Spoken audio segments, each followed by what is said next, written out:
line is capped.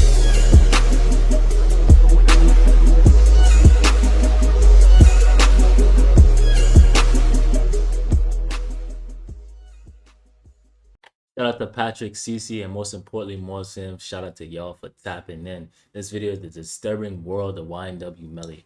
Now, I honestly thought he was getting out by his, I think that's his, I don't know if they blood related, but I think that's like his homie or little brother or artist or, you know what I'm saying, was saying that he was getting out. And it don't look like he was getting out. They got allegations of him putting a hit out on his mom, um him trying to intimidate the witness, him trying to escape jail. um it seems like he's doing too much for what he's charged for, and it's like he's not making it no better. Me personally, if I was in that situation, I'd try to be on my best behavior, even though that probably wouldn't be the best thing to do. It probably wouldn't really matter, but it's like I'm not gonna put myself in any more trouble at the same time. But with him, I don't know what he got going on in his mind, you know what I'm saying? And a lot of people probably looked at that as cool, like the Melly versus Melvin. I think he really got some type of mental thing going on. I don't think that's like just no regular how people do an album or a mixtape, like, oh, they regular name versus they rap name or they nickname versus whatever. I think this is something that he actually has going on. But without further ado, we're going to get straight into the video. Has been in jail for the last 1,438 days. For 4 years, the world has been wondering if the rapper is in fact guilty of premeditated murder, with the victims being his two best friends that he has known since elementary school. As of right now, the death penalty is a potential fate for him. But just before he got arrested, he released his collaboration with Kanye West that skyrocketed his fame. He had multiple songs generating millions of views and streams, and was on his way to being the next SoundCloud superstar. When the news broke that he was being investigated, people started to scrutinize him. His lyrics were shockingly descriptive. His interviews may have had clues that could tie him to this crime. His life in jail for the past 4 years has been rough, where he's being subject to inhumane treatment and borderline torture from the jail guards. As of today, YNW Melly is not guilty, but since we have not heard his defense yet, it's hard to imagine his innocence. Jamel Demons, yes, that's his real name, was born to mother Jamie Demons King when she was just 14 years old. The teenager and her mother raised the boy at the Orangewood Park Apartments in Gifford, Florida. In kindergarten, Jamel met his first friend, Christopher Thomas, who we now know as YNW Juvie. So then when I walk in the kindergarten room, I see him, then he just started smiling and dancing, so it just made me happy. Now I want to be here. Since his mother was so young, they moved around to various projects up and down eastern Florida. He still doesn't know who his father is. Jamie says her son was a great kid, quiet, smiley, loved to sing and dance, but Melly admits he had a dark side to him, one that he discovered when he was just 9 years old. He had a little couch with a whole bunch of toys and shit under it, and like I seen a toy gun. I was just playing with that bitch, like pew, pew. Then Melly discovers his uncle's real gun. When I rolled, I hit my head under the couch. When I hit my head under the couch, I stayed up for a little bit. I seen some shit shining. It was a 22 revolver, a real gun. I'm a kid though, so I just walk out the house and I shot that bitch. And I couldn't hear out my ear for like a week. But then I was like, damn, this a real gun, you know what I'm saying? If you up that bitch at a nigga and bust his ass, that's his soul in that, like, it's death in this motherfucker, you know what I'm saying? All I gotta do is up this motherfucker in your ass, just you disappear, bitch. Real shit, bro. I like how them bitches look, for real. I'm in love with them bitches. Before Melly was 10 years old, he was infatuated with the power of having a weapon. In 7th grade, he brought a very large knife to school and threatened to unalive himself and another girl. It's pretty clear this young man was very deeply disturbed at a young age. Yeah. Shifting his focus towards music was productive for him. In 8th grade, he recorded his first song. Niggas be tripping, but never be body. You keep talking all this shit and I'm a happy rockin' Prada. You's a punk nigga. In 2015, YNW was formed. Jamel went by Melly, Christopher went by Juvie, Anthony Williams went by Sack Chaser. The rap crew started releasing music consistently on SoundCloud in mid-2015 and quickly gained support from their classmates. But at the start of 10th grade, Melly caught his first case. for firing a weapon at 3 upperclassmen in a school zone. Demons was charged with 3 counts of aggravated assault with a deadly weapon and 1 count of discharging a firearm in public. This got him expelled from school and locked up for 1 year at age 16. It was during this time that Melly decided to take his music career very seriously, so he got to work. I just thought sometime I'll be home soon. It won't be long, I promise I will be okay. Clearly, Melly had a gift. He has a very unique, raspy yet deep cadence and naturally knows how to control his pitch. He spent his days behind bars writing love songs and murder ballads. Girl, you know I love it when I'm next to you. Riding through the 772. When he got released around October of 2016, he released his track 772 Love, which gained a lot of local support and some online buzz. He then previewed another track that he wrote behind bars that would end up changing his life. I ain't getting roll no weed. I ain't getting roll no sessions. I was locked up on Christmas. I ain't get to see my niggas.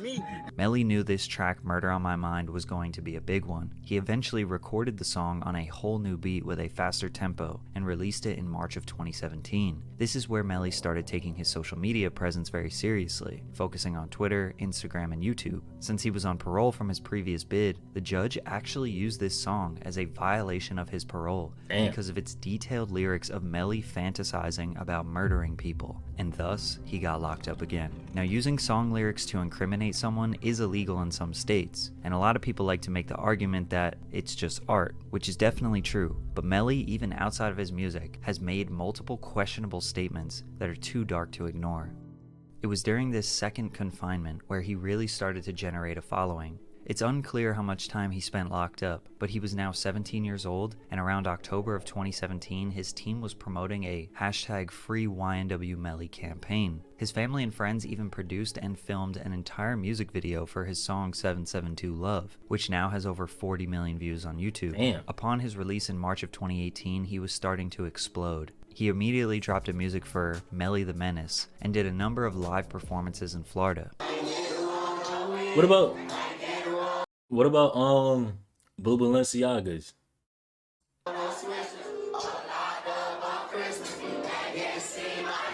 His fame was leveling up. He released Blue Balenciagas, which would go on to do 70 million views, released a track called Butter Pecan, and he was traveling around the country and enjoying his freedom. All the while, Murder on My Mind was generating millions of views, and rap fans around the world were catching on to the YNW Melly wave. In fact, a lot of artists like Young Thug, Lil Durk, T Grizzly, and Uzi were big fans of Melly before most other normal fans caught on. He was a lot of artists' favorite artist. Right after his 18th birthday, he got arrested again for possession of marijuana, possession of weapon or ammunition by a convicted felon, and drug paraphernalia. Cortland Henry, aka YNW Bortland, Melly's longtime friend, was also arrested for possession of a weapon or ammunition by a convicted felon. They both posted bonds and were released the following day. With Murder on My Mind exploding, it was time for him to record a music video, and it's too graphic for me to even show. But he visually depicts the aftermath of a crime scene where he shot a friend and the friend slowly dies in his arms.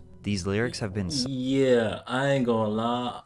I'm gonna be the first one to say it. Probably not the first one to say it, but when I watched this video, I rocked with it. I rocked with the song. I rocked with the visuals. But it was like something that just kept alarming me about the video. I'm like, this sounds too real and detailed.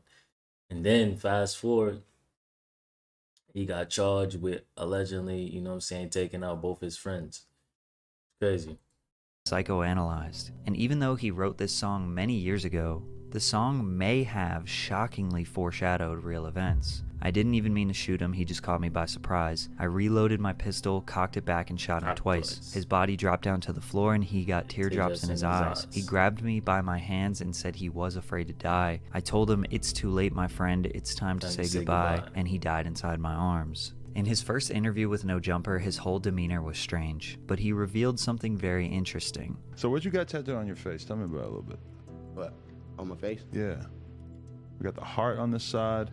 All right. What's that say above your eyebrow on that side? Which side? Oh, either one. What's it? You know, I got Sack Chaser right here. That's my brother. That's my twin. Okay. And I got Juvie. Juvie? Yeah, that's my brother. Just a lot of your friends who passed? Yeah. Nah, them my niggas right there. Oh, okay. My brothers right there. Sounds like the money. My Right bad. I there. wouldn't get none of my friends tattooed on my face until they died. Yeah, I'm not a shit- good friend like you are, shit for apparently. life. This shit for life. So Melly has his two best friends' name tattooed on his face. These types of tattoos are usually to commemorate lost ones, but in this case, they are alive and well for now. As Melly was finishing up his album We All Shine, one of Kanye West's writers, Sci-Hi the Prince, showed him Melly's music. Ye flew him out to LA to work on music, and when he got there, they had a pretty funny first meeting. I was eating a pickle in his refrigerator. When I turned around, all I heard was, "Who pickle them is?" Then I was like, "Oh shit, that's Kanye, what the fuck?" Then he was like, "Hell yeah, how long the pickles been in there?" I was like, "I don't know." I smashed that bitch. Then he came and he was like, "Nah, I'm not gonna touch those." So Melly, his manager 100K Track, and Kanye are in the studio for 2 hours listening to music until he asks Melly to play some of his songs. And this is what happened. Then we play Mixed Personalities, and he goes crazy. He's like, bruh, this is me. This is Ye. This is Kanye. This is Yeezy. This is me. And he's like, I'm like, damn. So me and Melly looking at each other like, damn, he fucking it. He like, bruh, I want to jump on this. This is me. This Right. is easy. He said, I want to jump on this. But then after I told him no, he was like, damn, why? I was like, because we about to drop it. We're in the process. He's like, bruh, whatever I got to do, I get it done, like to be on the record, like, because this is really me. Like, I'm feeling a connection Imagine telling Ye no. Come on, bro. to it. Kanye resonated with the Mixed Personalities track, most likely because of his struggles with bipolar disorder, which Melly also admits he has been diagnosed with bipolar disorder. They came together, filmed a music video with Cole Bennett, and it would ultimately get released. This is only the second SoundCloud artist that Ye collaborated with, before Donda. The other one was Lil Pump. So Melly just secured a ticket to superstardom with that feature. But just when things were looking great, a very, very dark day was around the corner. Yep.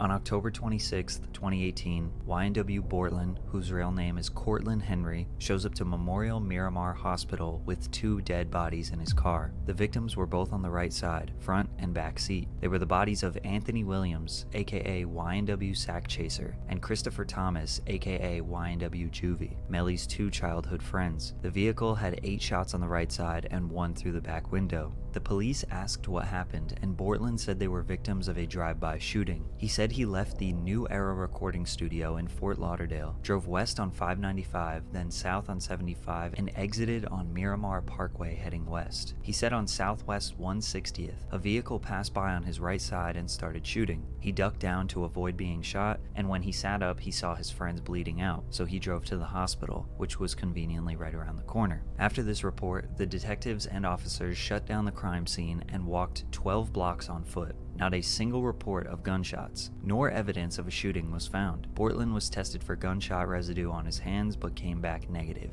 The roommate, Dontavius Withers, of Sack Chaser and Juvie, was questioned by the police since he lived at their last known address. He said there were 2 cars when they left the studio, a gray Jeep, which is where the murder took place in, and a red Mitsubishi, which Withers said that he and Melly were in. He said he went straight home and found out later that his roommates were dead and didn't know where Melly was, but it was later proven that Withers lied about the situation. Before police showed up, he was with Melly at Fredo Bang's house. Withers changed his story and said that Melly was in the Jeep when they left the studio, but then got into the Mitsubishi around Sheridan Ave when Withers Snapchatted him to pick him up. Police obtained security footage from the manager of the recording studio which proved Melly left in the gray Jeep. He got into the back left seat. Remember, victims were in the front right and back right seats. Cell phone records show that Withers went straight home without stopping, so Melly never entered the Mitsubishi. When police investigated the Jeep, they found one .40 caliber shell casing on the floorboards where Melly was sitting. It was inside a white plastic bag. If this was a drive-by, there would not be shell casings inside of the car. This supports evidence that shots occurred from inside of the car.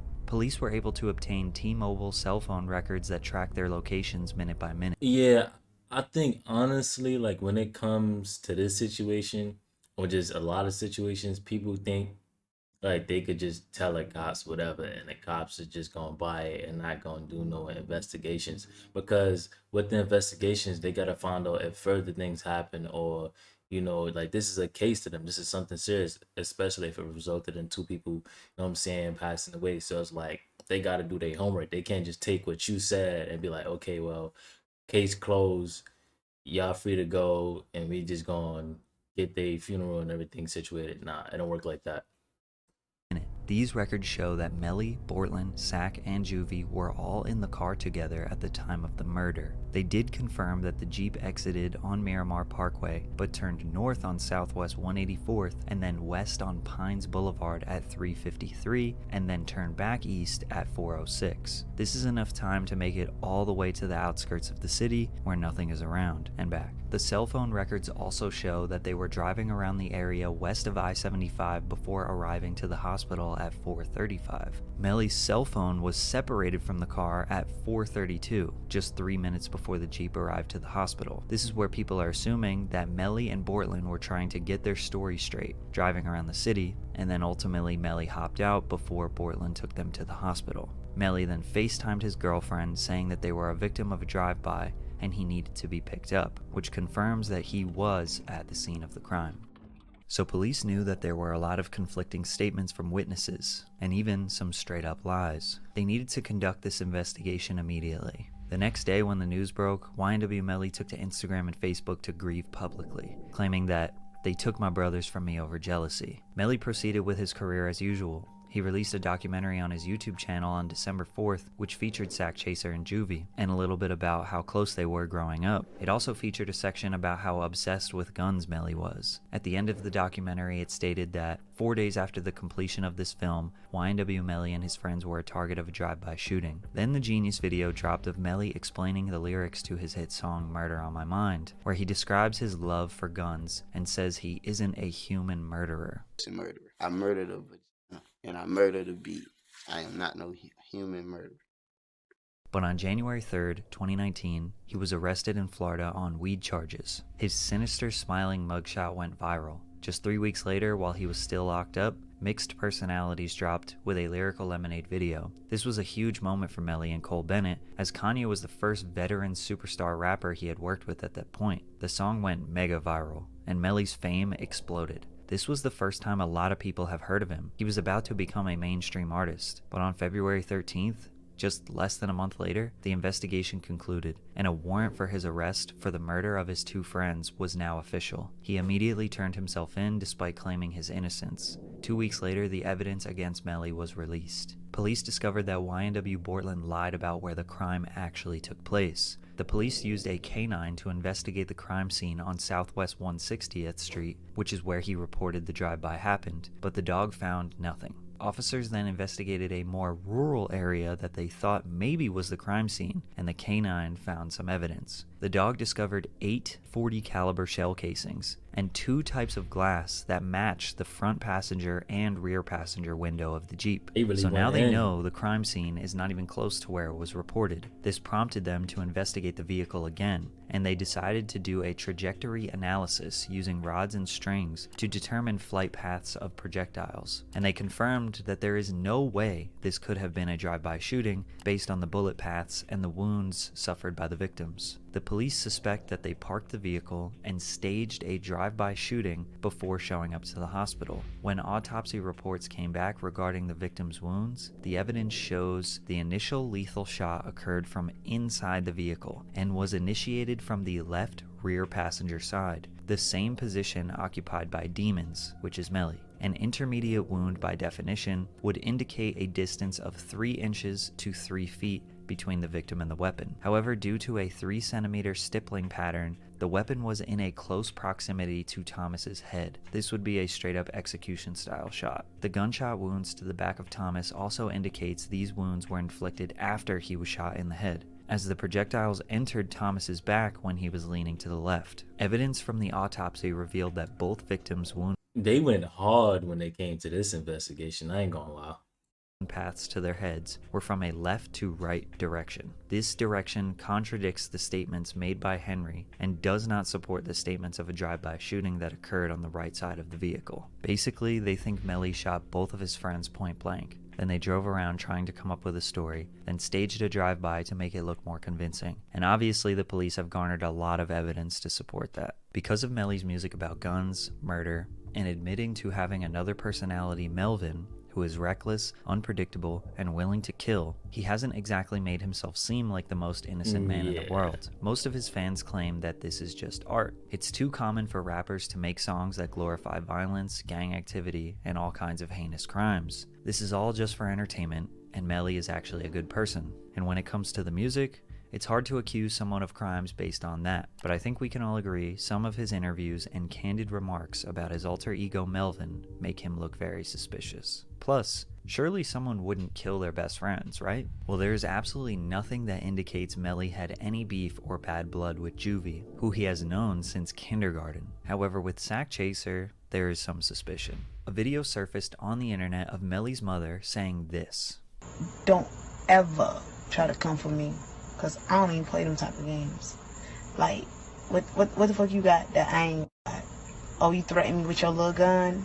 Bitch, I got big guns." So she said Sack Chaser threatened her with a gun and also said that she has bigger guns. She was also in one of Melly's videos holding a Draco. So we can indicate from these that she might be into a more dangerous lifestyle than most mothers. Or maybe she was just being emotional on camera. Either way, she may have just gave the judge a reason to believe that there was a beef between Melly's mom and Sack Chaser, and that Melly would most likely defend his mother. Other than that, there isn't any strong intent for him to kill his friends, which is very important because they're trying to accuse him of premeditated murder. There are tons of rumors with very little or no evidence at all. What's crazy is that King Von homie J Hood was like, King Von told him that YNW Melly did it because they was extorting him or something like that. Rumors that Sack Chaser was supposed to get $200,000 when Melly signed and he didn't want to pay him. Rumors that Sack Chaser got into a fight with Melly one time and knocked him out. Even rumors that Melly and Sack Chaser were in an intimate relationship and there was jealousy. There's an alleged video of Melly admitting to the murder, but it was just him singing Kevin Gates lyrics. There's a message he sent to a random Instagram account the night of the murder that says, "I did that," but with no context provided. But again, all rumors and very low evidence. It seems like the prosecutors have an extremely weak case. There is no confirmed murder weapon, and there is no intent. So to charge someone for first-degree premeditated murder and seeking the death penalty, they need a very strong case. Also, keep in mind we have no idea what Melly's defense is going to be. 4 years later, and we still have only heard one side of the story. And since Melly has been locked up, his life has been rough. He pled not guilty in March of 2019. The next month, they announced that they were seeking the death penalty. He announced in June that he would be home soon, and was seen in court smiling. Melly vs. Melvin was his third studio album released while he was locked up, which eventually goes gold, and it spent 31 weeks on the Billboard 200 albums chart. Then in March of 2020, he's seen smiling in court again. In April, he tested positive for COVID-19. He'll be filing a motion for restricted release in hopes of better care due to any jails not being prepared to treat this new virus. He hopes for your support and to recover soon. Pray for Melly, send positive energy to him please. Despite his health, he was allegedly involved in several fights with inmates, guards, alongside inmates, etc., causing him to lose his privileges and send him to solitary confinement for 70 days. Then YNW Bortland was granted house arrest, which is extremely uncommon for someone to get released facing the severity of these charges. His team released another project in 2021, Just a Matter of Slime, which had an insane list of features, trying to hold on to the audience that is still there to support him. His physical condition got worse when it was reported that he had an abscess in his lower jaw, which is a bad chronic infection because of his diamond implants. He was denied dentist visits, a regular toothbrush or floss because they can be used as weapons. People suspected that the jail are trying to torture and break him down while he awaits this trial. In March of 2022, he filed for a speedy trial and was granted it. We thought we were going to get the answers, then it was pushed back a month, then another, and ultimately postponed indefinitely in May of 2022 after his own defense decided to rescind their speedy trial notion. There was another report that an inmate snitched on him and said he had shanks and pipe bombs in his cell, and he was trying to escape. But when they investigated, there was nothing. However, they did find weapons in someone else's cell close to him, so they were trying to pin it on Melly. At the end of 2022, he had made multiple long posts on his Instagram begging for help, citing specific officers that are abusing their powers, mistreating him, revoking his phone access, only letting him out of his cell for 1 hour a day, watching his every move, threatening to beat him up, and making sure his family never hears from him, cutting off all his communication with others, and straight up torturing him. These Instagram posts let us know the type of inhumane treatment that YNW Melly is facing right now. Now, reminder, he has not been found guilty of anything, so this treatment is definitely excessive. Going into 2023, we still do not have a trial date. 4 years, Melly has been behind bars, waiting to know his fate. The prosecutors have 600 pages of DNA, ballistic evidence, witnesses lying, Melly's own suspicious statements on social media, but they don't have a murder weapon, they don't have intent, and apparently they don't have anyone willing to testify against him. If Melly did this, it would be considered one of the most heinous crimes in rap history, but we don't know what his defense will be. So as of right now, man, hopefully he gets out and gets straight back to the music. You know what I'm saying? He's definitely a dope artist. Let me know what y'all think in the comment section down below. With that being said, I appreciate y'all for all the love and support. Love is love, and I'm gonna catch y'all in the next video.